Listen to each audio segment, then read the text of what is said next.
financial crisis, the Fed responded by making credit available to non-banks as well as banks. Later, Congress appropriated funds for the U.S. Treasury to boost the financial system. Did the Fed bail out the financial system? It depends on how one defines a bailout. The dictionary says that a bailout occurs when someone provides financial assistance to a person or business that cannot pay its debts. But that definition is pretty broad. Suppose I don't have enough money to pay my $1,000 credit card bill. So I go to my local bank and take out a home equity loan, which I use to pay off the credit card bill. Then I pay off the home equity loan over the next several years. The bank loan qualifies as a bailout under the dictionary definition because it saves me from defaulting on my credit card debt. But there is nothing wrong with such a loan. The bank isn't doing me a favor, it's charging me interest and making a profit. Suppose instead I go to my rich uncle and explain that I can't pay my debts. My uncle hands me $1,000 in cash and tells me to give it to the credit card company. Or he gives me an interest-free loan, knowing that I'm a deadbeat and unlikely to repay him. The uncle not only bails me out according to the dictionary definition, he bails me out, some might say, in a morally questionable way. He relieves me of my responsibility for my debts, perhaps teaching me that there are no consequences to my actions. He incurs a loss and does not expect to be paid back. Knowing that my uncle will rescue me, I may continue to act in a financially irresponsible manner. Now, consider a classic LLR loan during a financial crisis. A bank or other financial institution cannot borrow money because no one is willing to lend. As its bills come due, it faces bankruptcy. The bank possesses numerous assets that it could sell off to raise cash to pay its bills. But no one wants to buy those assets because everyone is hoarding cash.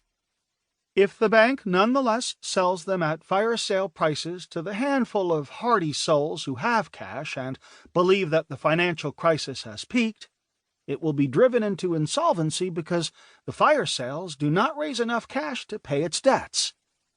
Instead, the bank applies for a loan from the LLR, using its assets as collateral. The LLR can lend because it has an infinite time horizon. It doesn't matter how long it takes for the bank to pay it back, because the LLR can keep itself in business by printing money, subject to some vague macroeconomic and political limitations.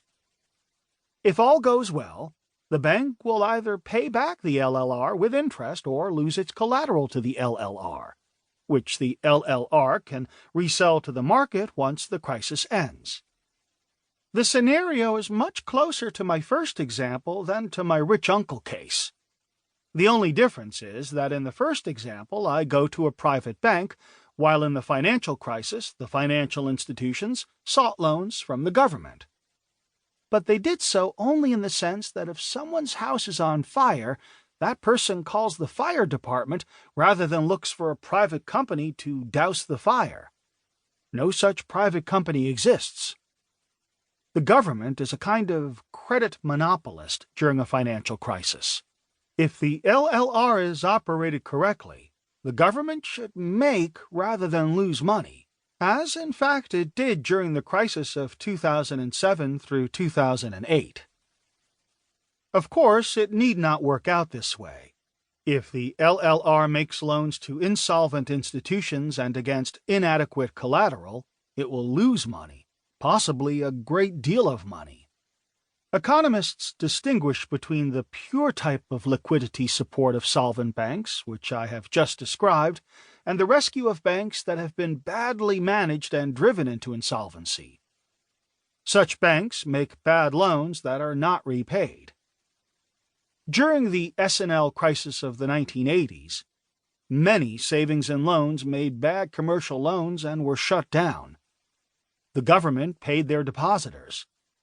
Because the liability to depositors greatly exceeded the value of the bank's loans, the government lost billions of dollars. The S&Ls were not bailed out, and the government